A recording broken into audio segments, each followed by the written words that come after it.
Loggers, POW. Right, so welcome back. It's time for part 2 of our PC Engine mini review, overview, whatever you want to call it. So joining me again is Dudley. Good evening. Hello. Right, so we're on to the PC Engine, the Japanese games. Yeah, which I know even more nothing about than I knew about the other ones, which I knew nothing about. Great, so it's minus nothing. I love it. So the first game here is the Kungfu. The only Kungfu. The only Kungfu. There's no more Kungfu. This is the Kungfu, the defensive Kungfu. Oh dear, it's a great start. It is. I mean, I can. My first thoughts on this are just 3 words: up, jump. Yes. Very much so. I mean, never do that. I think putting this in context, this was one of the very first PC Engine games released, and I suppose from a standstill point of view, you're looking at this in a magazine, you're thinking, holy shit, look at the size of those graphics. Oh yeah, it's a tremendous tech demo for the system, and yeah, as we didn't say, we're going through this in chronological order. Yes. So we're in 87 here, so you've just about got the Master System in its prime, and the Master System can't do this. No. It is a huge detailed main sprite. It looks really good, but it falls into the same problem a lot of games with huge detailed sprites means you don't have a great deal of control over them. A lot of the enemies are really small. Okay, the hooded monks are the same size but with hardly any animation, but you've got hummingbirds and fireballs and little things you can't really avoid because you're so humongously large. You know what it reminds me of? Playing most Sega Game Gear games, especially the ones where they took a Sega Master System game and squashed it, because the Game Gear has a lower resolution than the Master System, but was otherwise hardware identical pretty much.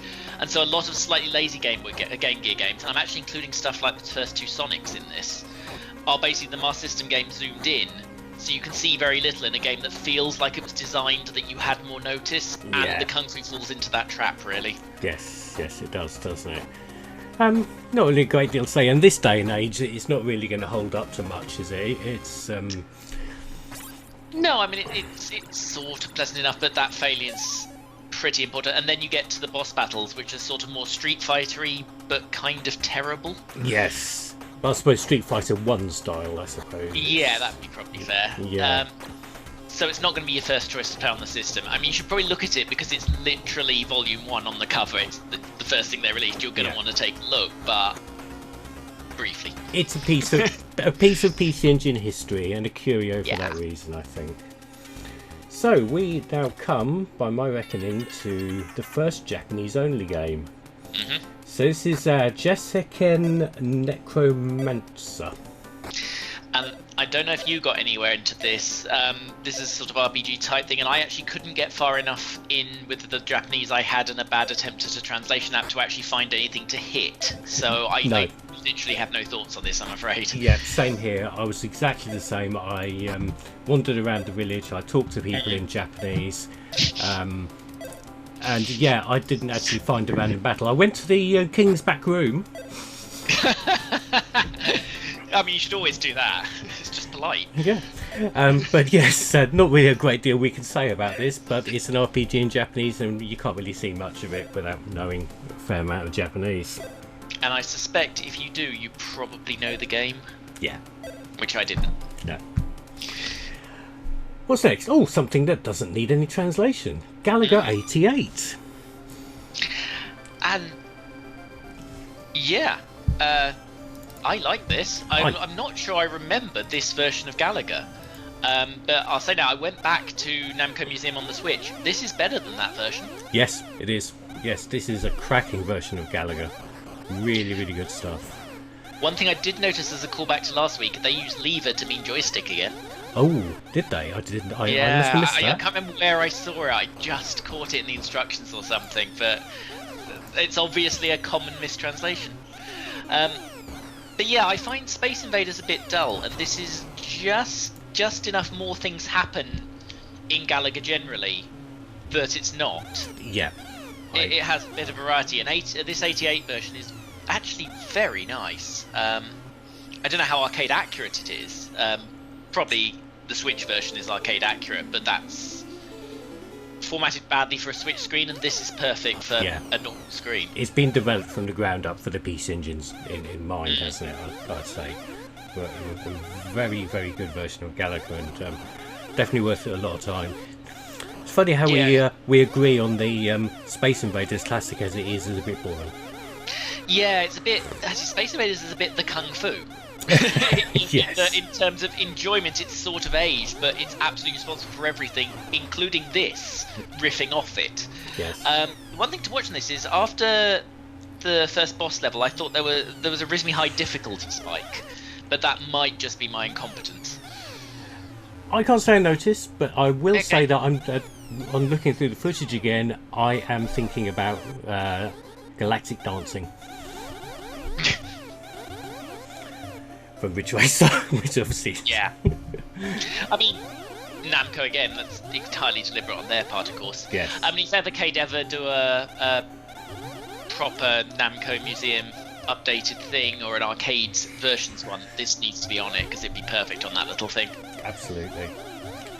Right, at this point, before we move on to the next game, I want to say that there are certain cheats and hidden gems in the PC Engine Mini, and I've got a guest to pop in from time to time to tell us about those, so here's an introduction to him. Hello, this is Rose Tinted Spectrum. Blogger got in touch and he asked me to do this thing for him because I don't know if you know or not, but I run a YouTube channel where I do this breakdown of bad influence, and in that there's a guy called Namrud who gives cheats.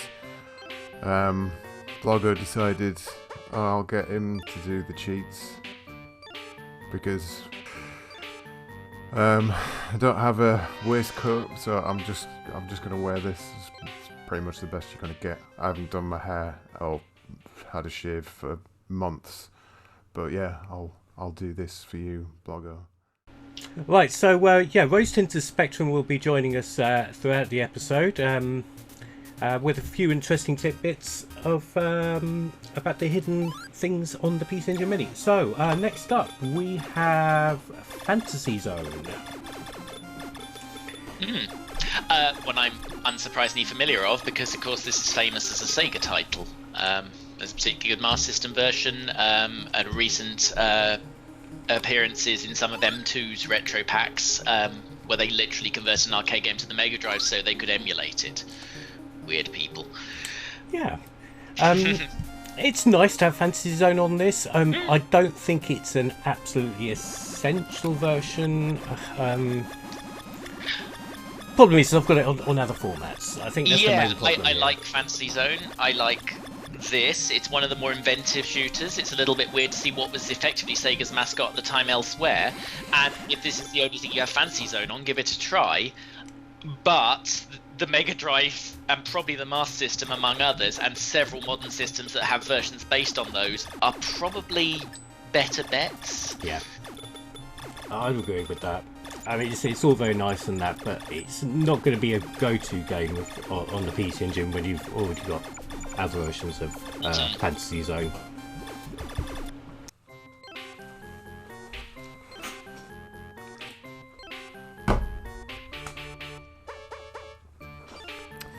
Alright, slimy footers.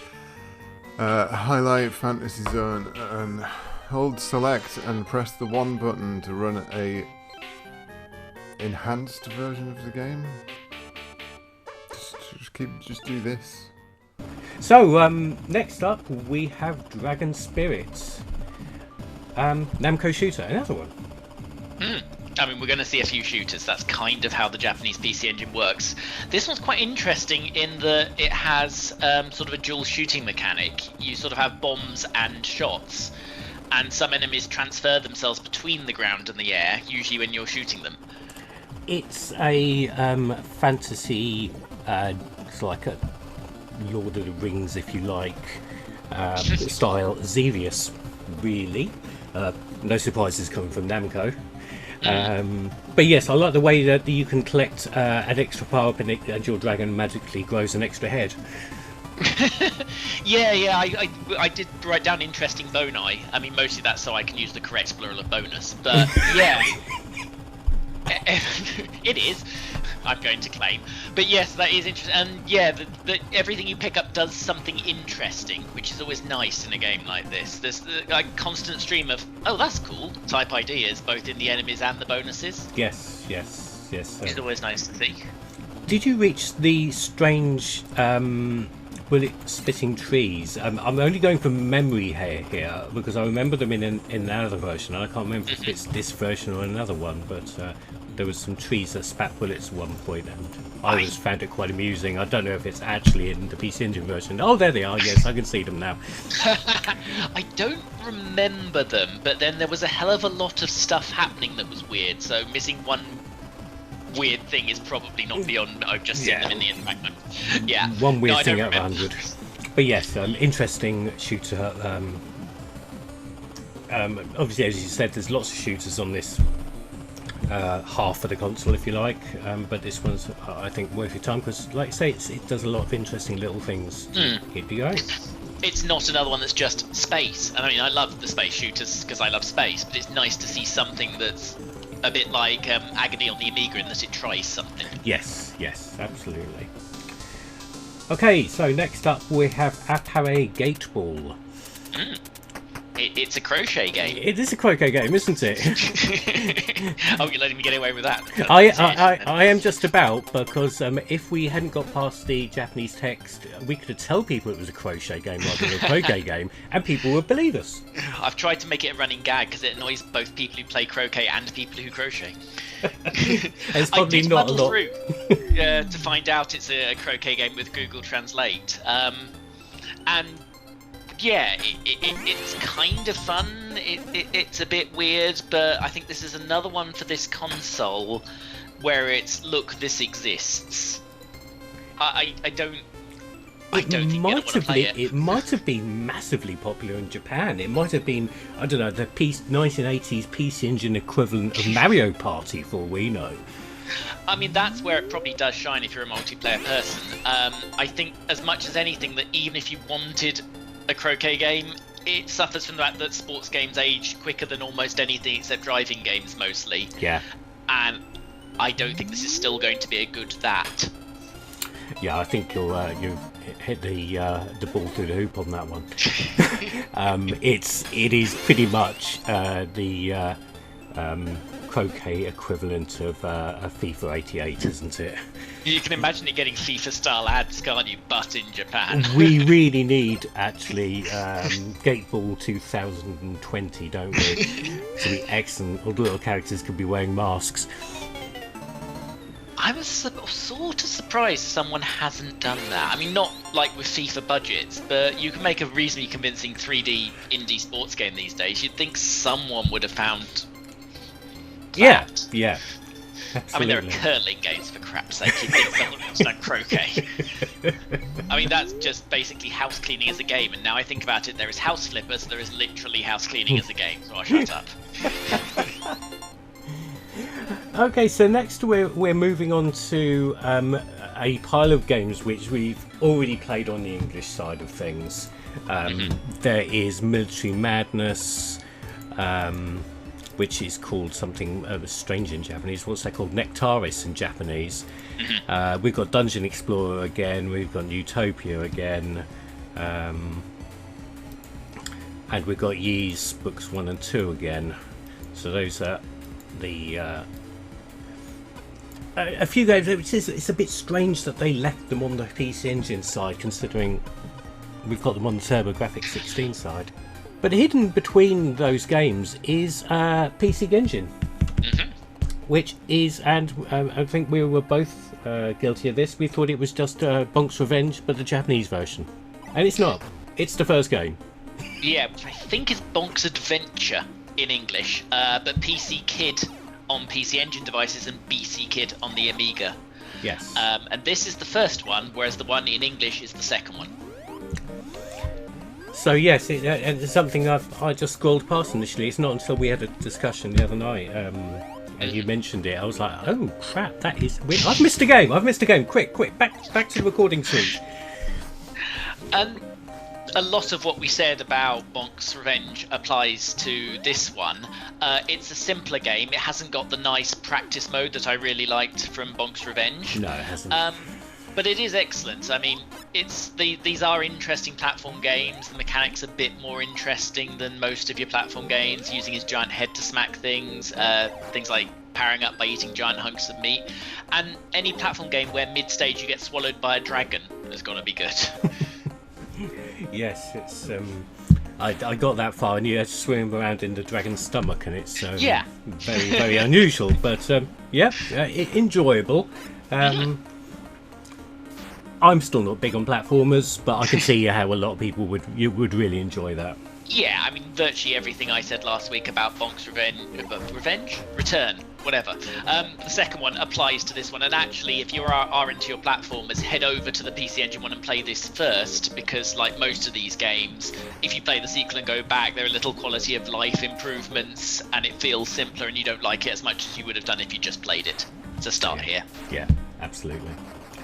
Okay, well, now it's something which I'd imagine you're probably actually just been swearing at, which is Super Darius. Which is a shoot 'em up. Yes, and one that I wouldn't have been aware at all of last year until, again, the Mega Drive Mini, where M2 being M2, there wasn't a version of Darius for the Mega Drive, so they wrote one and stuck it on the Mini. Yes, and a very, very good version of Darius on the Mini, and I think back when the Mega Drive Mini was mooted and you did your 15 minutes on each game that was coming out on the Mini, obviously you couldn't play Darius, and I think I said at the time there, I bet it's based on the PC Engine version, and I think I was pretty much right. Darius on the Mega Drive is pretty much Super Darius on the PC Engine. The Mega Drive version is a little bit more polished, but this, for me, is a solid shooter. The main problem being with any Darius game on a home system, at least the first two Darius games, is they were multi-screen cabinets in the arcades, so you're getting a very squash play area. Yeah, like really fancy people play their racing sims by having 3 screens in front of them. Darius's cabinet was effectively 3 screens wide, so it's something like, these days it'd be something like 6,000 by 2,000 resolution instead of 1920 by whatever. And therefore, you've got almost a the Kungfu type issue, where what you're seeing is probably a third of what you should be seeing. Yeah, and it's not really been balanced. As much as I enjoy it, I can see it's very unbalanced. You can't, because of that enlarged sprites and reduced play area. Yeah, it's not a good shoot 'em up technically. But and these days, if you did a PS5 port or even a PS4 port or something, you could probably run it in 4K, narrow the screen down, and say sit closer to your gigantic display. Yes. But the PC Engine is still like 250 by 170 or something. It's never going to work. No, I actually slightly prefer the Mega Drive version, but I'm always dreadful at these shooters where there's a lot of scenery to crash into. It's one too many things for me to pay attention to, and thus you are correct. I am fairly dreadful at Darius, and if I was going to play it again, I would either go for the Mega Drive Mini or I'd boot up MAME and run it across my 3 screens, because I do have 3 screens. Definitely the best way to play it is on MAME, like you say, through 3 screens. Brilliant.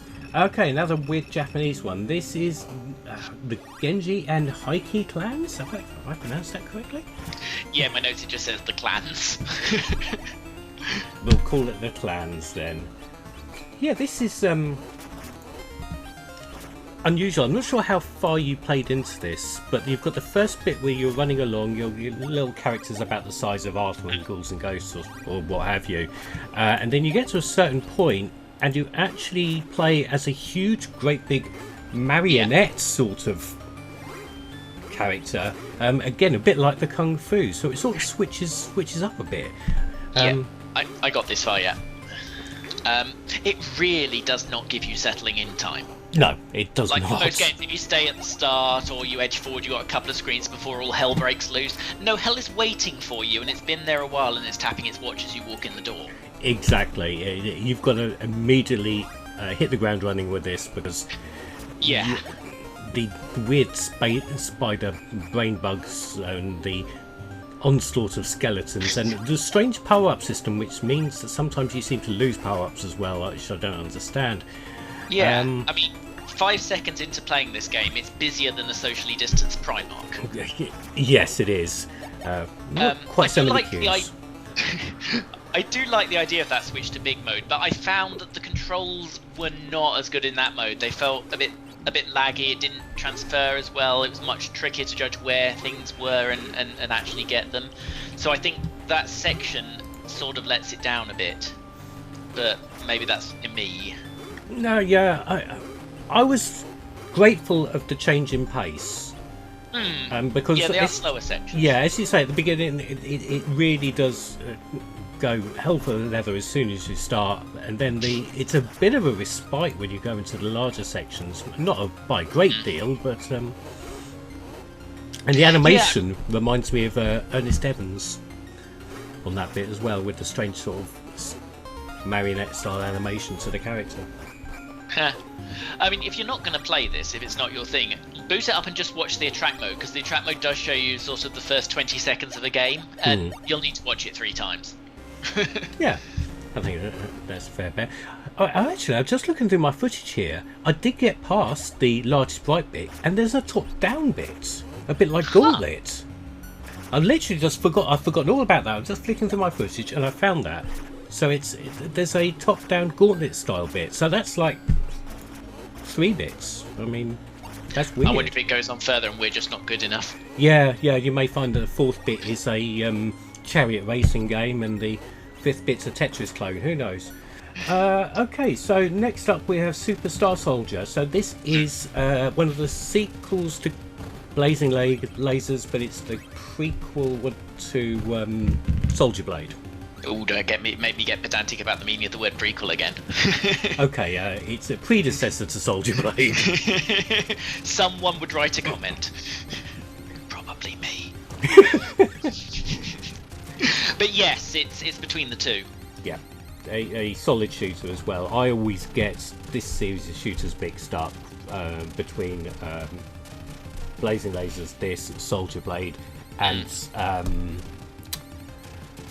God, there's another one. I can't remember the name of it at the moment. It'll come to me, and I'll put an indent here. I don't doubt it at all. But while you're thinking, I'll say this is a lot closer to Soldier Blade than it is to Blazing Lasers for me.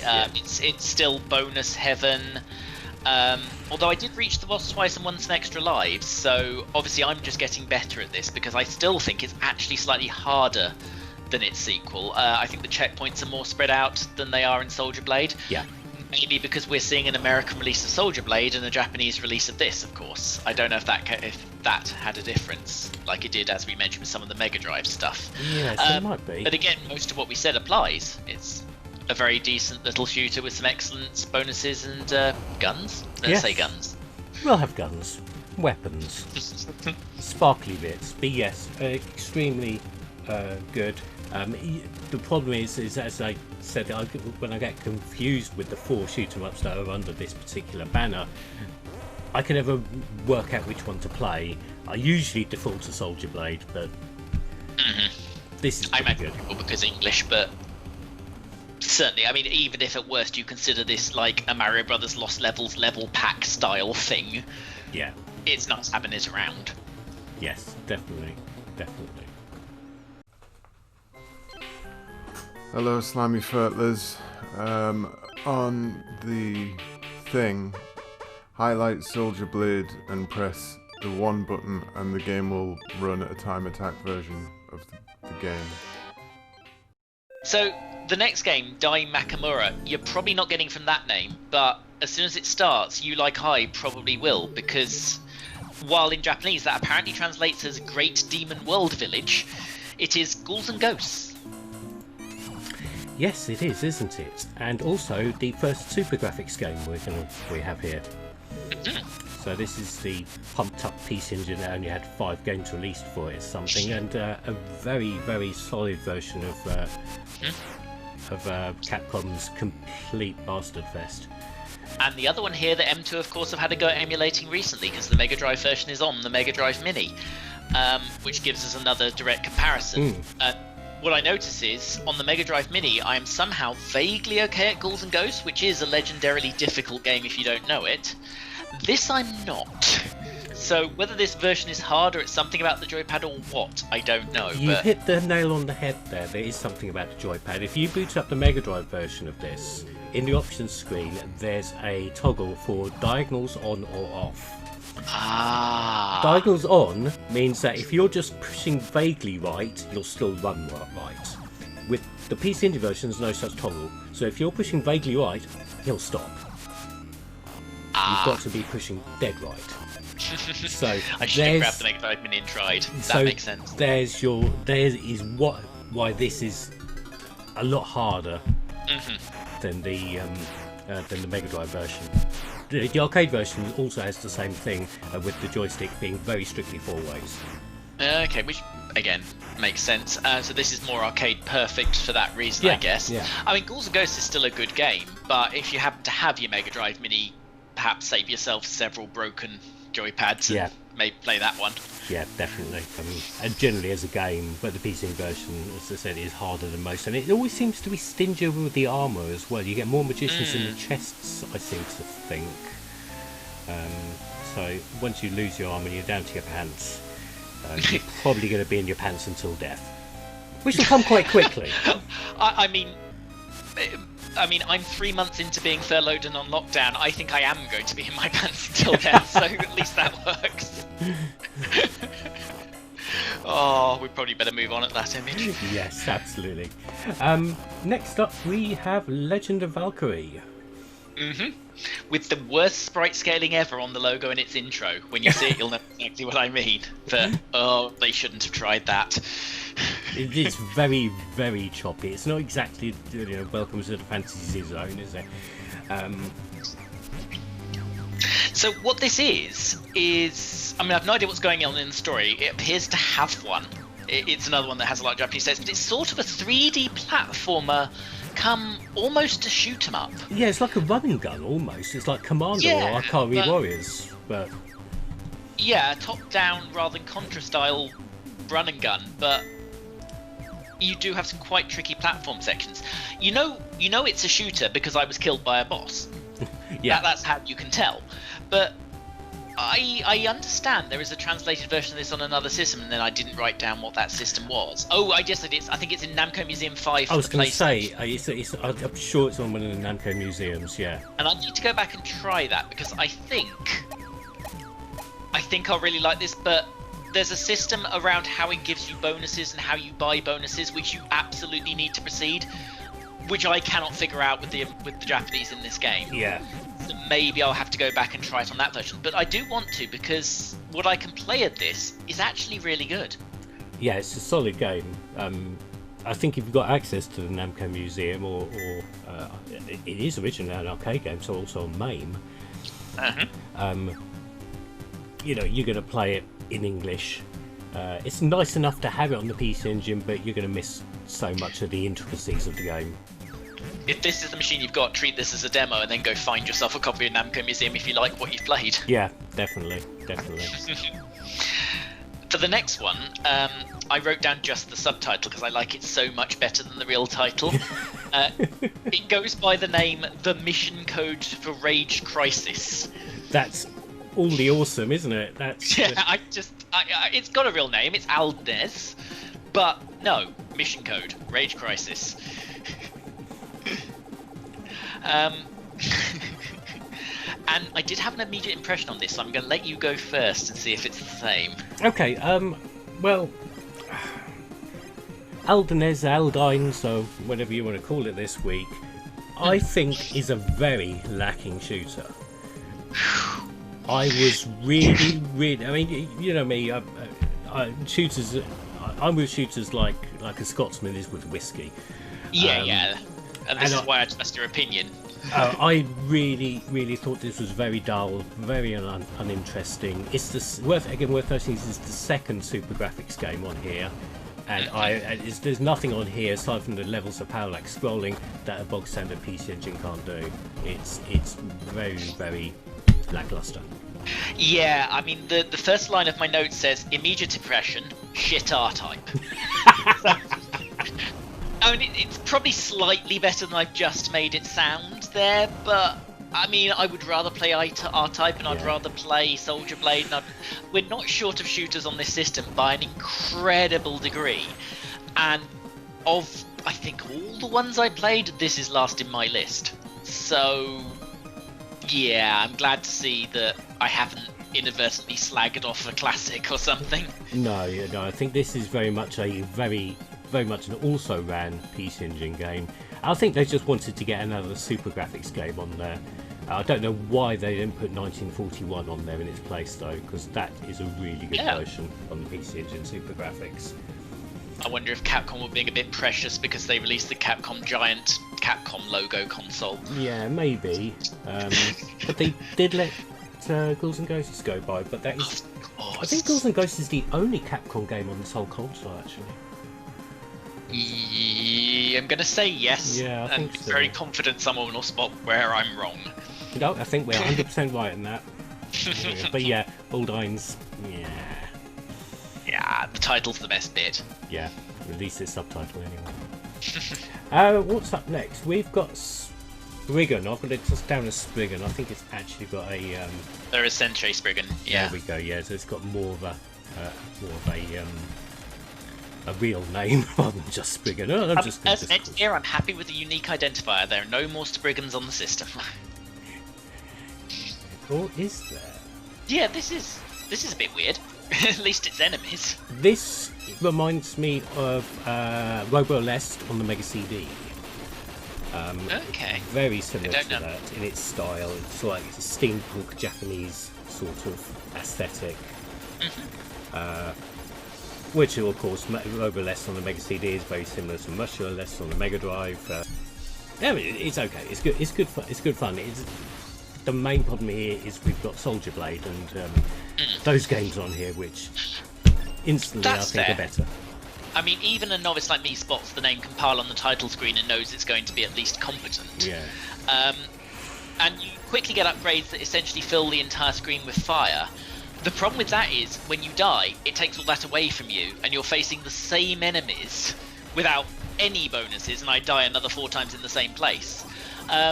But that said, this is one of those games where I was again doing the 15 minutes-ish thing because there's a lot to get through and I wanted immediate impressions, and I kind of had to force myself to stop playing it, and I'm not super sure why, but I was really enjoying it right up until the point I die and then die another 4 times immediately. Yeah. But then I was having another go. So there's something about this I quite like, but I can't give you a rational journalistic reason. I think we'll file it under one of those games where there's games, I think, that if you come across them like this, like you have with this, there is something which will grab you about certain games that you'll go, oh, that's good, I like that. And then you talk to somebody else who's already played it like me, and I'll go, I suppose it's alright. But you're like, I really like this, it's really good. It's okay. Yeah, I mean, for all I know, an hour in, I'm back playing Soldier Blade, but yeah. No. Okay, so next up, quick little bit of background. Obviously, everybody knows I'm a really big Gradius fan. When I got my first PC Engine back in 1994, I could not wait to get Gradius on it. I knew it existed. Konami were really late to the PC Engine party. It wasn't until 91, 92 they started releasing games for the PC Engine. And oh my god, for my money at that time, this version of Gradius is fantastic. It's not arcade perfect by any stretch of the imagination, but this is a really good version of Gradius, and it's got a secret level in it. It's like I draw a comparison, the Master System version of R-Type with its own little secret level. This has a secret level in it. Well, it's not secret, it's just not in the arcade game. But it's really surprising to see it. It's really, really good. And I was coming at this from having never played Gradius, so it's quite interesting. I mean, my first thought was actually how slow it was, but of course I've just come off playing Spriggan, so that's probably a mistake. And then I figured out the power-up system, which very quickly, for those that don't know, you don't collect fire and then collect speed up. You collect tokens, and at any point you just sort of spend tokens on whatever power up you've reached. Why Michael Barrymore's Strike It Lucky is in my head for that, I don't know, but you work your way along a power up track, and then you cash them in whenever you want. So speed up is 1, then missile, then double fire. So either you do 3 speed ups, or you wait and cash it in for the double fire. And that's quite a lot of strategy to be thinking of while you're trying to kill everything. Yes. And it starts slow because, of course, you can get a lot of speed ups. You do lose everything on death again, which is really cruel. But yeah, I can see the appeal of this in the same way as I imagine someone who grew up on the Lotus games would see if I sat them down in front of a wheel, pedals, and iRacing. It's like the arcade game, the arcade racing fan trying to play the simmiest of sims. I think I'm trying to play something that's almost the shooting equivalent of a sim without the mind equipped to do it properly. But I can absolutely see it. Yes, absolutely. It's really for me. It's part of the. It's part of the history of shoot 'em up. This is when shoot 'em up started becoming modern shoot 'em ups, or at least the evolution. Without Gradius, there wouldn't have been an R-Type. That makes sense, and then it leads on to stuff presumably in sort of the Radiant Silvergun type. Exactly. Yeah. This was very much the genesis of the modern shoot 'em up as we know it, with its weapon systems, multiple levels with different scenery, that sort of thing. Yes. No, absolutely. I get it. I am beyond awful, and I'm not equipped to look at that many things at once. But you can play something and be dreadful at it and not get it in terms of being able to play it well. But you can see why something is good sometimes, and I think that's where it lives.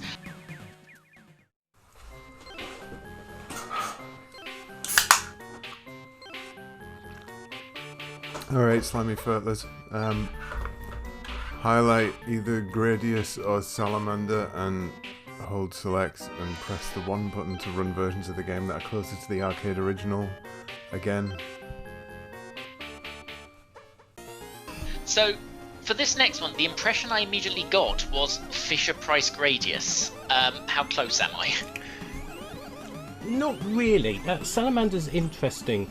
A lot of people, when it came out, thought, it's the sequel to Gradius. It's not technically, as we'll see in a few games' time. Salamander is 2-player Gradius, at least in the arcade. Okay. I'm not sure if the PC Engine supports 2 players or not for multi-tap, but I digress. It's easier to play. The weapon power-ups are the opposite to what you described with the Gradius power-up. If you pick up speed up, it's a speed up. If you pick up a missile, it's a missile. And your multiples or options, you can share 4 on the screen at a time. It's simpler to get into, so we'll give it that. So that's probably why you think it's a bit fishy. Yeah, as the novice here, that makes sense. Yeah, it's got its own feel to it because of the change in the weapon system. It flows differently. I don't know how far you played into it, but if at the end of stage 1, it becomes a vertically scrolling shoot 'em up. Huh. And then stage 3 goes back to horizontal, so it alternates. There's only 6 levels, so 3 horizontal, 3 vertical. Huh. It's unfortunate the horizontal comes first, given I'm worse at those. No, I was eventually killed. It's got a mechanic where scenery builds up in front of you, and there's one bit, probably towards the end of stage 1, I imagine, but I don't know because I never quite got past it, where it builds up a long way, and I could never be in the right position given all the shootings I was doing to deal with that. So I'm a little unfortunate it's got the difficult version of the thing I find most difficult in these shooters, so I never quite made the vertical bit that I now notice is in the track mode. Now here's something interesting about this. I mean, in the tip section that a Rose Tinted Spectrum just mentioned, you can play the a more arcade accurate version of both this and Gradius. The main difference on the version of Salamander that's more accurate to the arcade, the PC Engine version, you die, you go back to a checkpoint. The arcade version, you spawn on the screen where you left off. Huh, that would be helpful. And you can collect your multiples if they're still on the screen as well. Huh. Okay, copy of Mamesis then. So that's a handy thing to know. I just want to quickly just digress here. Something I've been meaning to mention in one of my videos at some point and never actually got around to it. Just quickly, people are bound to mention Life Force on the NES. Now the problem with Life Force is it uses the Gradius power-up system rather than the Salamander power-up system, which instantly makes it harder because Salamander is balanced, so you get instant weapons. Life Force using the Gradius power-up system means that each time you should have collected a laser or a multiple, you're just collecting a token, which means you don't get to build up your arsenal in the same way. So effectively that laser, I mean, it gives you the laser, but it's effectively 3 tokens, and it's just giving you the 1. Yeah. Kind of thing. Yeah. Okay, that makes sense. And that ruins Life Force for me, but that's all going off on the side. So.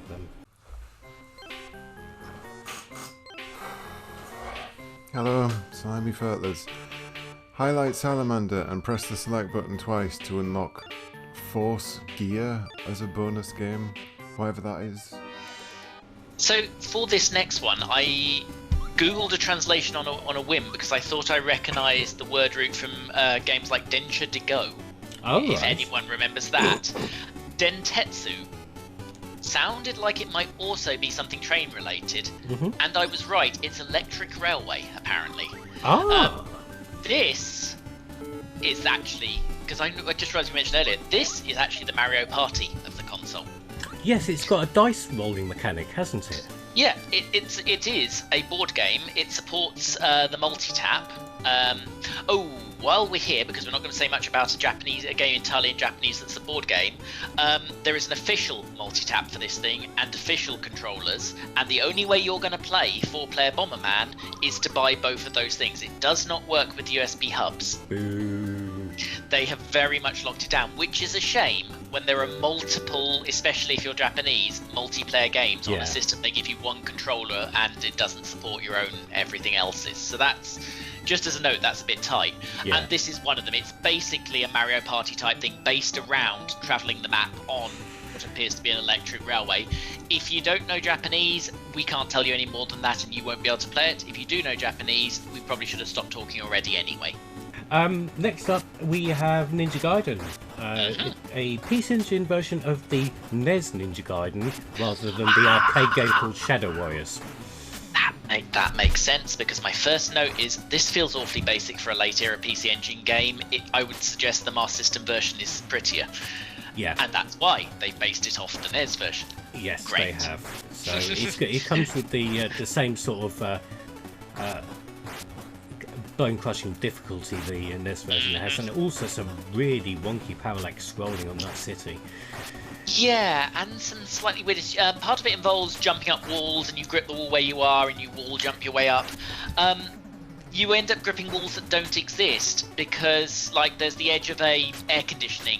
Yes. Outside duct thing. They've probably got a name, but the air conditioning units that are outside of buildings, and you end up with your foot on the side of that, and the rest of you sticking out the top, because that's how the collision detection works. Yeah. It's really weird.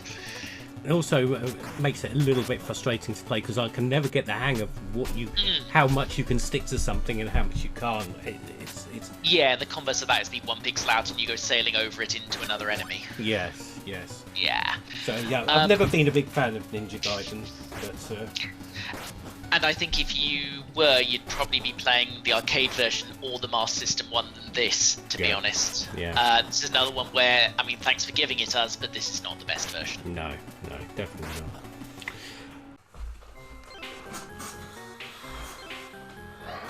Hello, slimy furtlers. On Ninja Gaiden, hold down the 1 and 2 buttons on the title screen, and then press run to have the game in English, which should just be an option anyway. Oh, so next up we have Star Parodia, which is essentially NEC's take on the Parodius games. So this is Star Soldier and Bomberman and that in a cartoony style shoot 'em up. And I like it. It's very nice and colourful. I've never played this one before. Oh, really? I mean, I know you as a Parodius fan, of course, but I hadn't. This is the game for which my first note is, what in the hell did I just play? And I think, as you, the nice people at home are watching footage, you're probably thinking, what the hell are you watching? That parrot system was vaguely familiar from the likes of Blazing Lasers, so if it's related, that would make a lot of sense. Yeah.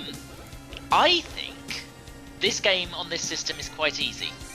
Yeah. In that I've actually saved because I ran out of time. I didn't die in the 15 minutes I had allocated to this. I was still on my first credit, and I got to at least the first major boss, and through that, and I had 3 more lives than when I started. And this is me we are talking about. Ah. So either I'm some kind of parodier savant, or this is a heck of a lot easier than Gradius and Soldier Blade is. I would love to go with the idea that you're a savant, but however, this is it's a lot easier than the other shooters we've played. But it is so pretty. It's really nice. Yeah. There's lots going on there. It looks really jolly. And actually, I do like that on a system that has all of the PC Engine's rock hard shooters. If you want a difficult shooter, you are very much sussed on this system. It's nice that this has a place where you can play as an anthropomorphic PC Engine and have some chance of feeling like a shooting god after Gradius handed your ass to you. Yeah, absolutely. So I like that. Yeah, really, really sweet. Really good little game. Just lovely. I like it. Yeah. Okay, next we've got Spriggan Powered. The second Spriggan game. Yes. This is different because it's a sideways scrolling one rather than a vertically scrolling one. Yeah, I actually went back and checked because, wait, are these related? The one thing I think that does immediately is, say, a very narrow playfield. Yes, it's got that huge status bar at the bottom. And also a status bar which tells you story halfway through shooting stuff consistently, which I'm sure if you could read it might add something to the to the narrative of the game, but it really does disrupt the gameplay something chronic. Yeah, the problem for us is we're trying to play a shooter and we're interrupted every 20 seconds by an unskippable piece of text that might, for all we know, be do a barrel roll, but might be important context. Yeah. And it does stop the game to force you to read it, which we can't do. And yeah, that was the first time I saw it. It was actually useful because I was about to die and I could figure out an escape. But beyond that, it does quickly get annoying for the non-native speaker, unfortunately, which is a shame because while that narrow playfield makes it difficult, it's got the interesting mechanic you can turn around and fire backwards, which I don't see too much in these kind of games.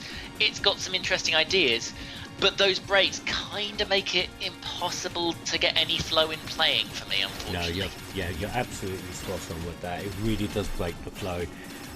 It puts me in the mind of Cybernator on the SNES, which did a very similar thing with the story popping in at the bottom, but wasn't too intrusive. I don't know if it'd be annoying if I understood them or not, to be honest. I'd have to see a translation, but I think I would still probably rather they found another way to present that. Yeah. It is I think it's a CD game. I may have gone mad. Yes, I think it is. So they could have just done it with voices. Yes, really. They could have done. There's probably ample space on that CD left over. And next, and unfortunately us skipping over it, I imagine, is one of the more famous PC Engine CD games of all time. Yes, Snatcher. And it is, and I was actually really hoping that when this was delayed, that the delay would mean they would put somebody's fan translation on here or something. Yeah, because that's the thing. I mean, was this Hideo Kojima? Yep. Snatcher. So it's his between Metal Gear and Metal Gear Solid, and it's a big romantic, I think, cop adventure, which on this machine you will understand absolutely none of. Yeah. Which is unfortunate because, like you say, there are good translations to this. If you go searching online, if they hack this system, they'll put it on there. It can be played. It can't be played here unless you are essentially fluent in Japanese. Yeah, absolutely. You will not get anywhere. It's got text, it's got voices. Yeah. Which is it's such a shame because I have played this on the Mega CD, and it was good. It was really good. I didn't get to play too much of it, but it's a crying shame that we can't play this. Yeah, and I can see why they might have had issues talking about a fan translation, but it really feels, especially again with M2's general reputation for going above and beyond, that they'd have found a way to do that. Yeah, a little bit disappointing. Right, so next up we have Gradius 2. Now, shall I go with my first note for this one? You go with your first note for this one. I thought it was Gradius again, and then the dragon showed up. So you explain this.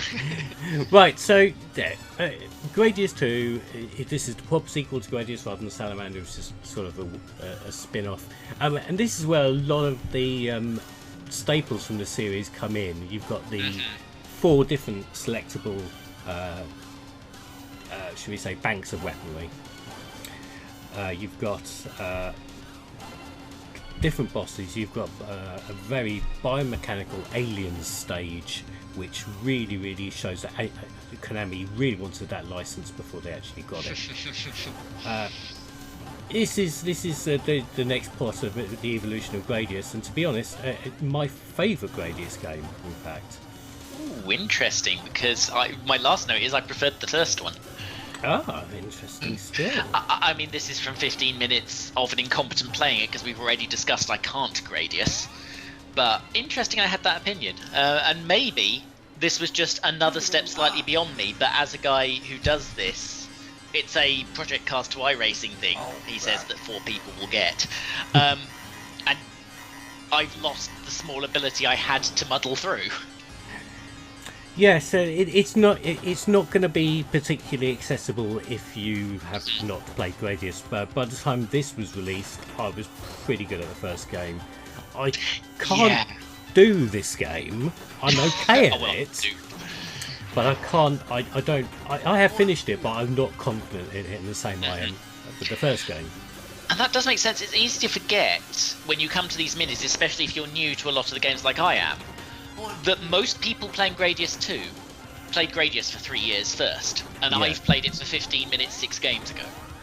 Yeah. And there's quite a difference there. That makes sense. I mean, still, I can absolutely respect it. But, yeah, I think if you're more me than you are Bloggo, Gradius 1 first. Get confident.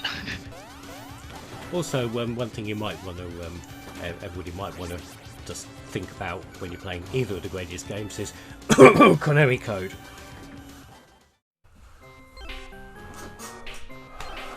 Slimy Photos. Highlight Salamander and press the select button 3 times to unlock Twin B as a bonus game.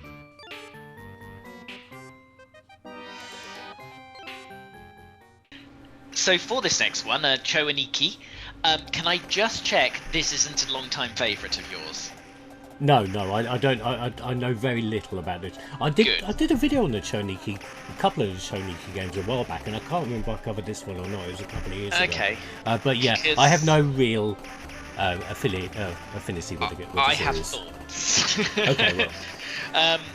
Basically, I think this is like an Amiga game, an Amiga shooter, in the worst way possible. The sprites don't fit, they clash against the background, they're ill-fitting, it's just almost microcosmy in that it's just sprites on top of a background that kind of doesn't work. I cruised to the first boss, at which point there's no real indication I'm actually damaging him. There's not a lot of difference between shooting the bits of him that are vulnerable and the bits of him that aren't in terms of the soundtracks, and then he died. It perks up a little in stage 2, but it kind of seems weird for weird's sake, and technically it's a huge step back from some of the other shooters we've seen. I'm not sure I get this, and I was wondering if there was some reason I should. If there is, you don't know it, which is good, because I've just kind of slagged it off for 30 seconds. The Cho Aniki games are, for want of a better word or a better phrase, are batshit crazy. And not just in design or sound, but in the way they play. You can actually pull off Street Fighter style special moves in this. As far as I can tell, you can do quarter circle or charge down, charge up, sort of a thing, and your firepower will slightly change. Not a massive amount.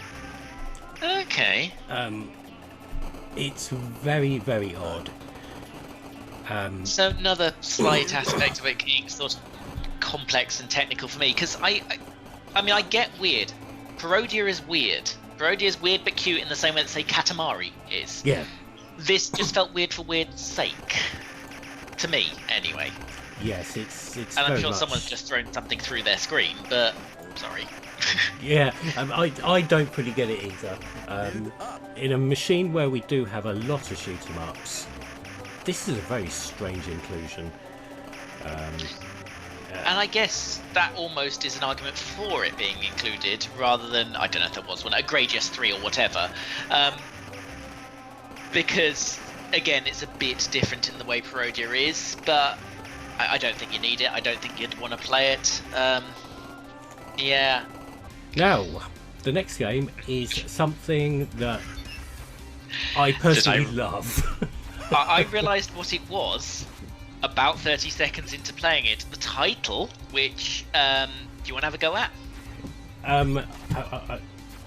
Okay, right, here we go. No, I haven't actually got it written down in front of me. No, sorry, I don't.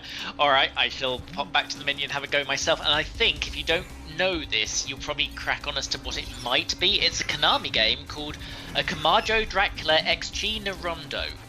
And the important word there is Dracula. Because what I am playing is Castlevania, aren't I? Yes, and one of the best Castlevanias as well. But this is the last Castlevania before it started going Metroidvania.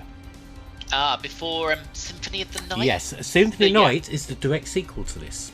So that makes a lot of sense. The bit at the beginning of Symphony of the Night with What is a Man, a Miserable Pile of Secrets, that sequence is the end game of this. Oh, that is interesting. So, okay, so you presumably have a history with this game? Not necessarily with this one. I have a history with the Castlevania games and, of course, Symphony of the Night. I didn't play this until fairly recently. I had as I mentioned in the last episode, the PC Engine has no copy protection. I had a dodgy copy of this a couple of years ago and put a fair few hours into it. I'd really enjoyed it, and it's become one of my firm favourites. It's unfortunately too expensive now to actually be something I can actually own realistically. But it's very good. I mentioned it's the last Castlevania before it went Metroidvania. However, some of the stages have multiple routes in them, so you can go through some of the stages in more than one screen. So it encourages multiple playthroughs. So they were sort of building up to the idea of going full Metroid. Yeah.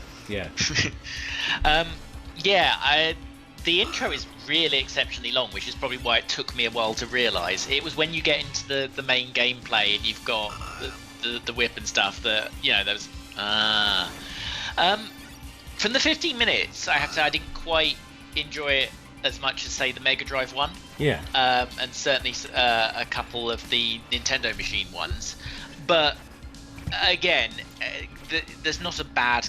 Let's not say there's not a bad Castlevania. There's certainly the odd couple, but yeah, it's nice to have. And actually, if it's historically significant in the way you say, then I'm double glad it's on here. Yeah. Both for being expensive and for what it spawned. Which, I mean, for better or worse, most people love it. Symphony of the Night is one of the standout games. Yes. Generally, I'm sure someone will disagree, but. It's nice to see what spawned something like that. Yeah, it is massively important. A really good game in its own right, without the whole heritage behind it. And as I say, one of my favourite Castlevanias. Really good stuff. And we are on to a Bomberman double bill now. Yes, the first one, Bomberman 94, I'm guessing is the obvious direct sequel to the English language one we had, Bomberman 93. Yeah. And immediately on this particular console, it has the same issues. We just talked about them back at the board game, but Bomberman is a game where you need 4, or really ideally 8 players on one screen blowing the crap out of each other. Yeah. There is a single player campaign. In Bomberman 94, it's bigger than Bomberman 93's. It's still just a bit dull in single player, Bomberman. It's not a game you're supposed to play in single player. and its inclusion with a 1-controller system that's so expensive to make it a 4-controller, 5-controller system is almost mean. Yes. The slight enhancements with what I would call the campaign mode is the addition, at least I didn't see this in Bomberman 93, but Bomberman 94 has scrolling screens. So that the screens are 2-3 lengths wide, at least after the first screen anyway. With and that's nice. It adds a little bit more variety to what is really a single player version of a multiplayer game. But I mean, if you have a lot of mates with PC engines and someone buys the official multi-tap, yeah, do it. But there are probably cheaper ways these days to play 8-player Bomberman. I mean, I actually don't know, but I bet on the 360 era or newer, I bet someone has done one, and everyone's got a pile of 360 controllers lying around the joint. Am I imagining this? But Bomberman on the DS, you can play multiplayer for one cartridge on that. I don't know, but that was certainly a thing that was on a lot of those Nintendo games, so it isn't Nintendo system games, obviously not a Nintendo game. I have a vague recollection of a lot of us sitting in the pub all playing Bomberman, and I'm pretty sure only one of us owned the game. That'd be cool. It would also mean the scrolling stages would work a lot better because you're seeing around your character. Yes. So, no, I can't tell you, but that sounds lovely. In a way that just this on this machine sort of isn't. Yes. Without immense expense or knowing really quite a lot of nerds. And if I don't know enough nerds, I really don't know who does. And that leads us on to Panic Bomber.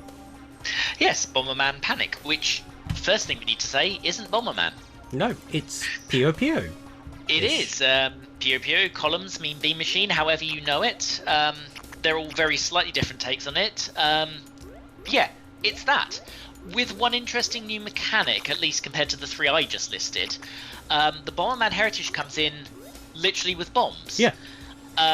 So you get bombs, which do absolutely nothing for you at first. If your opponent does a lot of good lines, like it's a 2-player like columns and mean beam machine, you get some bombs put into the bottom of your playthrough. Every now and again, a red bomb comes down, and if you can land that on a bomb, it blows up all the bombs it's connected to, and basically gives you a huge advantage. And dumps them on the other screen.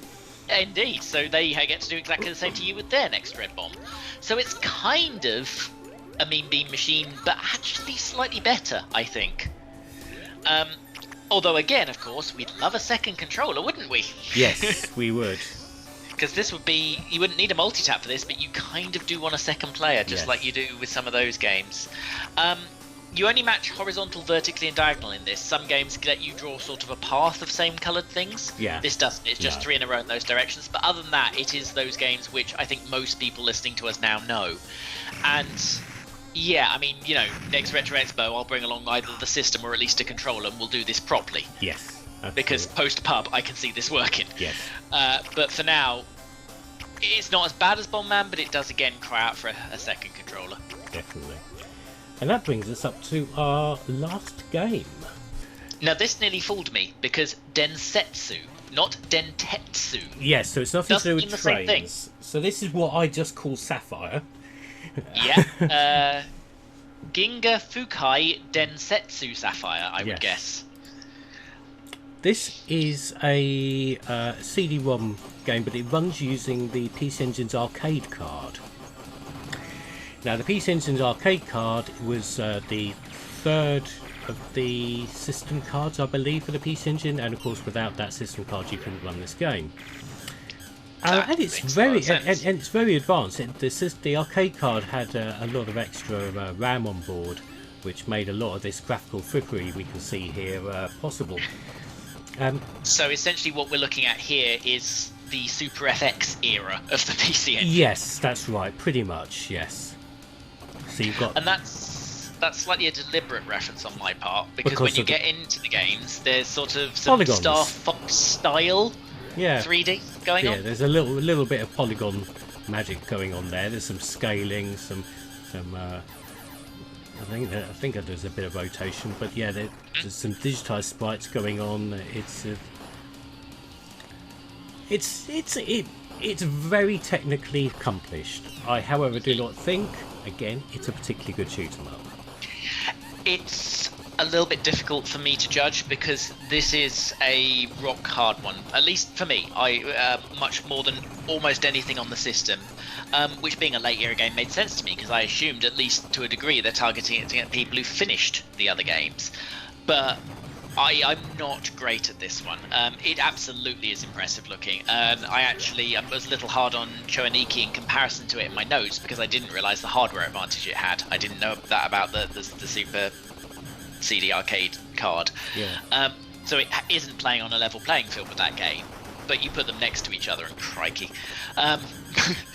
It is technically impressive, but the fact that we keep returning to that as a thing to say, you don't like it, I couldn't get very far in it to really find that out.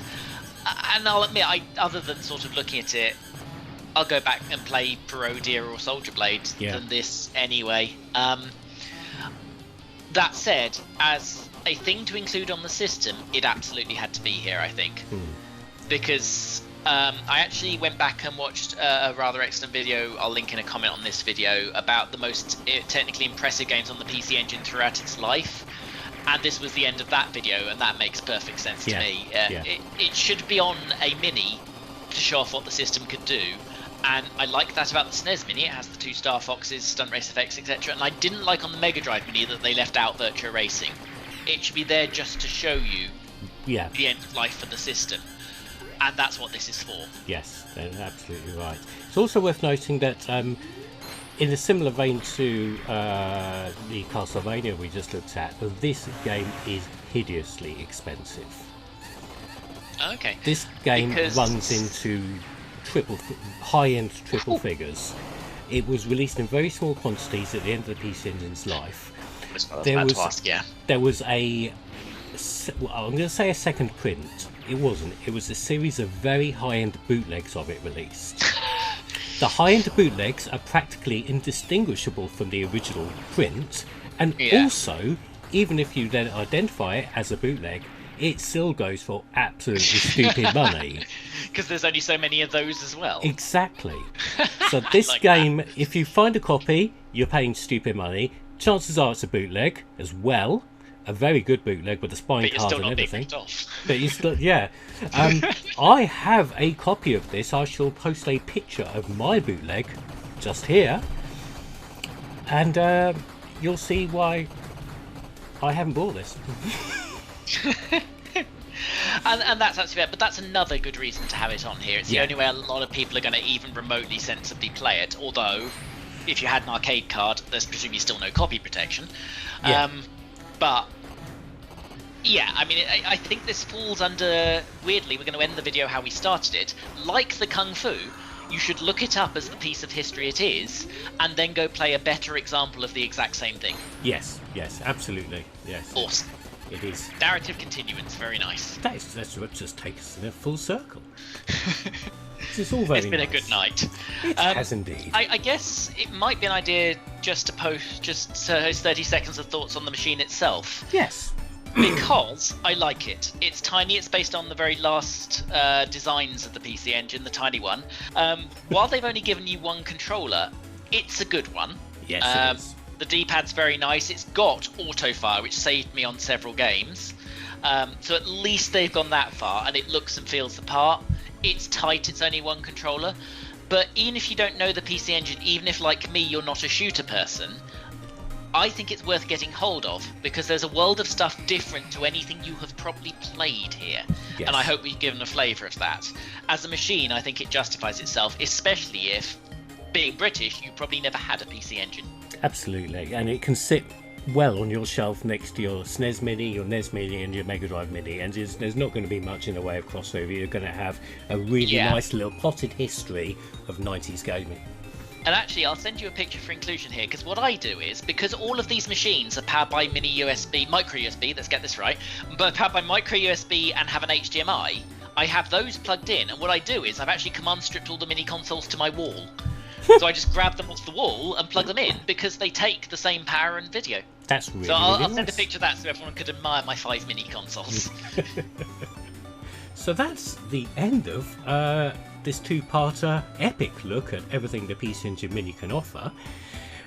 So thank you very much to Dudley for now spending 2 hours talking to me on Microsoft Teams. And thank you to Rose Tinted Spectrum for supplying the cheats today. And also a quick shout out, because literally just before coming and recording this, Dudley sent me the Microsoft Teams invite to my Blogo email address, which I never check, just to find out Geigerpunk is now my only Patreon. So thank you to Geigerpunk. Subscribe or naff off.